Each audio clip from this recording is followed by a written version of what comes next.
مجھے پہلے اپنے آپ کو پہچاننے کی ضرورت تھی، چونکہ یہاں ایک حدیث پاک کا بھی مفہوم ہے، جس نے اپنے آپ کو پہچانا اس نے اللہ کو پہچانا۔ اپنے آپ کو پہچان کر گویا میں خدا کو پہچان گیا۔ مراد یہ کہ جب تک انسان اپنے آپ کو نہیں پہچانتا وہ خدا کو بھی پہچان نہیں سکتا۔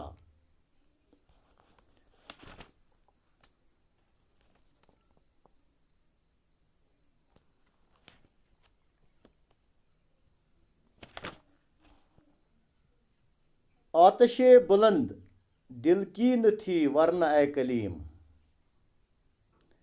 آتش بلند دل کی نہ تھی ورنہ اے کلیم، یک شعلہ برق کھرمن صد کوہ طور تھا۔ آتش آگ کو کہتے ہیں، کلیم حضرت موسیٰ علیہ السلام کا لقب، برق بجلی، کھرمن ڈیر، صد سو۔ چونکہ یہ شعر جو ہے اس میں تلمی ہے، یہ سنت تلمی سے تعلق رکھتا ہے۔ اس میں حضرت موسیٰ کے اس واقعہ کا ذکر ہے جب حضرت موسیٰ اللہ کے حکم سے کوہ طور پر اس اشتیاق میں گئے تھے کہ وہاں مالک حقیقی یعنی خدا تعالیٰ سے ہم کلامی کا شرف حاصل ہوگا۔ دراصل بندے کے دل میں اپنے رب سے محبت کی یہ انتہا تھی کہ وہ اپنے رب سے خوب گفتگو کرنا چاہتا تھا۔ شاعر نے اسی ضمن میں یہ بھی بیان کیا کہ اے موسیٰ، آپ نے تو محبت میں بھی حد کر دی کہ خدا کو اس حد تک آپ نے مجبور کر دیا کہ خدا تعالیٰ آسمان سماوی سے آسمان زمین پر آ کر اپنے بندے کی محبت کے احترام میں گفتگو کرنے پر مجبور ہوا۔ آپ نے شاید بندے کی محبت ایک بندے سے کس حد تک ہوتی ہے مشاہدہ نہیں کیا، یا آپ کو معلوم نہیں ہے کہ ایک بندہ دوسرے بندے سے کس حد تک ٹوٹ کر محبت کرتا ہے اور آخر اس کا انجام کیا ہے۔ اے کلیم، میرے دل کی محبت آتش اس حد تک بلند تھی، اس حد تک بلند نہیں جس حد تک درکار تھی، ورنہ آپ نے تو ایک ہی طور خاکستر کیا تھا۔ ہماری محبت کی آتش اگر بلند ہوتی تو سینکڑوں کوہ طور خاکستر ہو جاتے۔ یا اس طرح سے سمجھیں،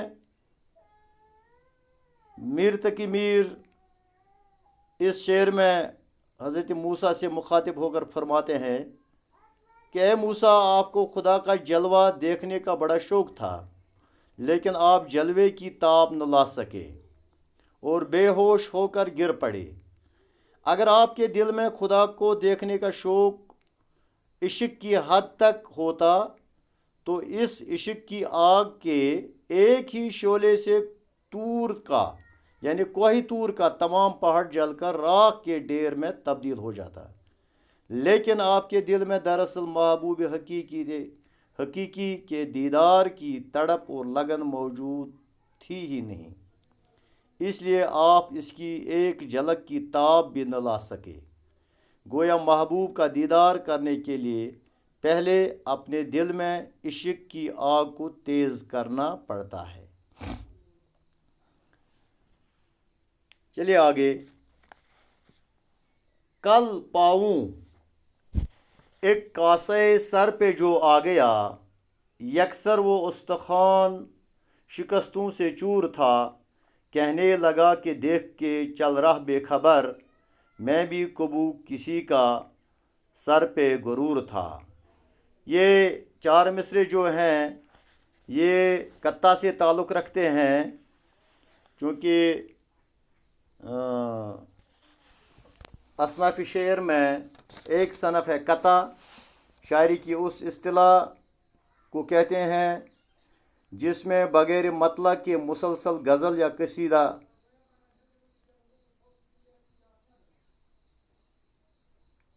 کو قطع کہتے ہیں۔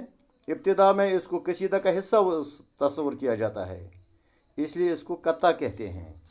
تو یہ 4 مصرے جو ہیں قطع کہلاتے ہیں۔ تو شاعر ان اشعار میں فرماتے ہیں، پہلے مشکل الفاظ کا معنی، کاسہ سر کہتے ہیں کھوپڑی کو، استخوان کہتے ہیں ہڑی کو، سر پہ غرور یعنی گمنڈی سر۔ تو میر اس قطع میں فرماتے ہیں کہ کل میرا پاؤں کسی فوت شدہ شخص کے سر کی ایک کھوپڑی پر پڑا، وہ کھوپڑی بالکل چکنا چور ہو گئی تھی۔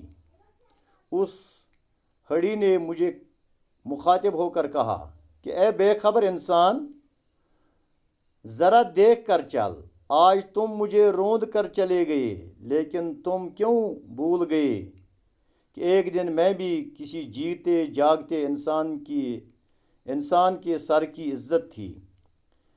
آج اگر وہ سر خاک میں مل گیا اور تم اس سے روندے چلے جا رہے ہو، تو یہ بھی سوچو کہ کل تمہارے سر کی کھوپڑی بھی میری طرح خاک میں پڑے گی،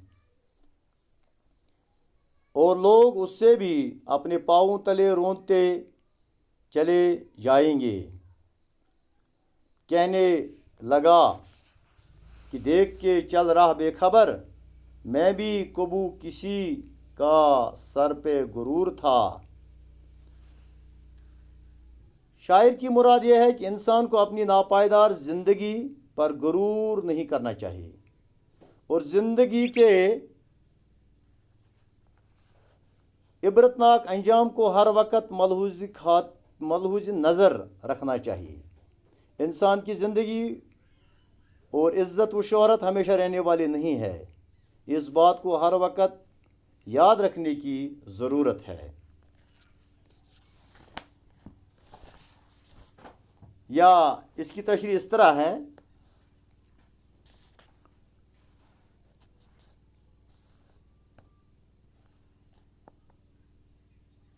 کہ غالباً شاعر نے ان دونوں اشعار میں سے کسی ایسے شخص کے حالات یا خیالات سمونے کی کوشش کی ہے جو تاحیات بلند بامی اور نیک نامی میں ہمتا تھا، مگر چونکہ یہ قدرت الہی ہے کہ امیر ہو کہ غریب، سب کو 2 گز زمین، 5 میٹر کے سفید کپڑے زیب تن کرنا مقدور ہوتی ہے، اور سب کی ایک ہی جاہ ہوا کرتی ہے۔ اسی خیال کو قلم بند کرنے کی کوشش کی گئی کہ اچانک سر راہ ایک کھوپڑی ایک سر آ کر قدموں سے ٹکرا گیا، جب کہ تہہ زمین ہو کر زمین کا ایک حصہ بن چکی تھی اور ہر عضو چور چور تھا، یعنی جسم کا ہر حصہ ایک دوسرے سے علیحدہ ہو کر کیڑے مکوڑوں کی غذا بن چکا تھا۔ تو وہ کھوپڑی جب پاؤں سے ٹکرائی تو یکسر پر غرور بول اٹھا کہ اے راستے سے بے خبر ہو کر چلنے والا، ذرا دیکھ کر چل، تو کیا سمجھ رہا ہے کہ میں یوں ہی ایک عام انسان کے جسم کا حصہ ہوں، بلکہ اس شخص کے جسم کا حصہ ہوں جس کا بول بالا روئی زمین پر تھا، جس کے نام سے لوگ خوف کھاتے تھے۔ جس کی بادشاہت کا چرچا ہر سو عام تھا، لہذا میں وہی گھمنڈی سر ہوں جس کا کبھی ڈنکا بجا کرتا ہے۔ آخری شعر ہے مقطع کا، تھا وہ تو رشک حور بہشتی ہمیں میں میر، سمجھے نہ ہم تو فہم کا اپنی قصور تھا۔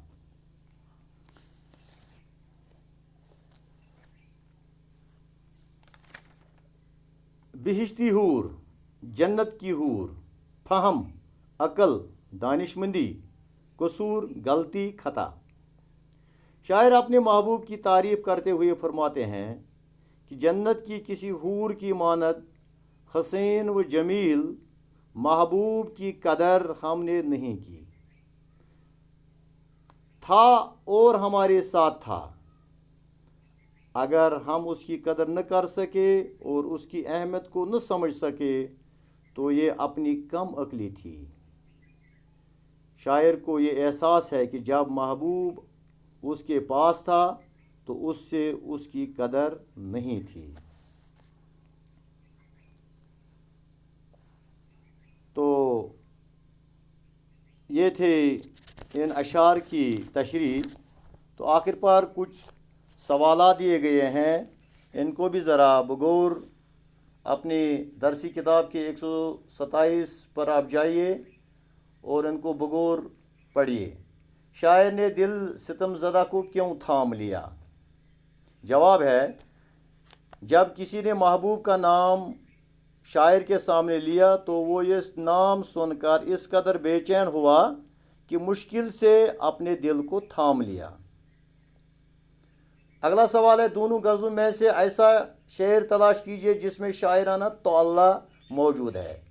میں نے آپ کو پہلے بھی کہا ہے کہ وہ جس شعر میں شاعر اپنی بڑائی کو بیان کرتا ہے اس کو شاعرانہ تعلی کہتے ہیں۔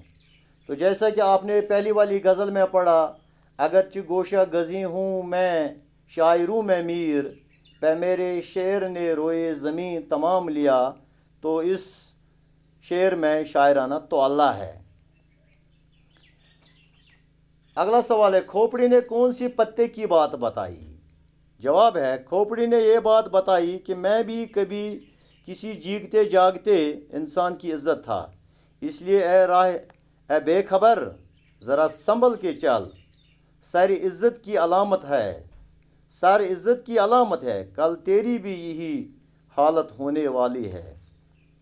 تو اس کے بعد ہے اگلا سوال، دوسری غزل کے تیسرے شعر میں حضرت موسیٰ سے متعلق تلمیح کو بیان کیجیے۔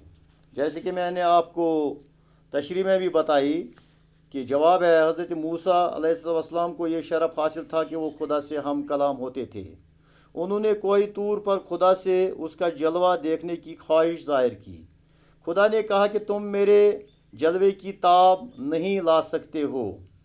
موسیٰ نے ضد کی تو کوہ طور پر ایک بجلی چمکی، کوہ طور جل کر راکھ ہو گیا اور موسیٰ بے ہوش ہو کر گر پڑا۔ تو اگلا سوال جو ہے، میر تقی میر کی زندگی اور شاعری کے بارے میں مختصر نوٹ لکھیے۔ انشاءاللہ اس کے لیے میں آپ کو PDF بھی ڈالوں گا۔ تو آخر پر پانچواں سوال جو ہے، اس شعر کی وضاحت کیجیے۔ آتش بلند دل کی نہ تھی ورنہ اے کلیم، یک شعلہ برق کھرمن صد کوہ طور تھا وہ رشک حور بہشتی ہمیں میں میر، سمجھے نہ ہم تو فہم کا اپنی قصور تھا۔ تو یہ اشعار جو ہیں ان کی تو میں نے تشریح کی ہے، جیسی وہاں تشریح ہے ویسی ہی ان کی یہاں بھی کرنی ہے۔ تو باقی انشاءاللہ آئندہ کل ہم دوسری غزل گو پر جائیں گے، خواجہ حیدر علی آتش۔ تب تک کے لیے السلام علیکم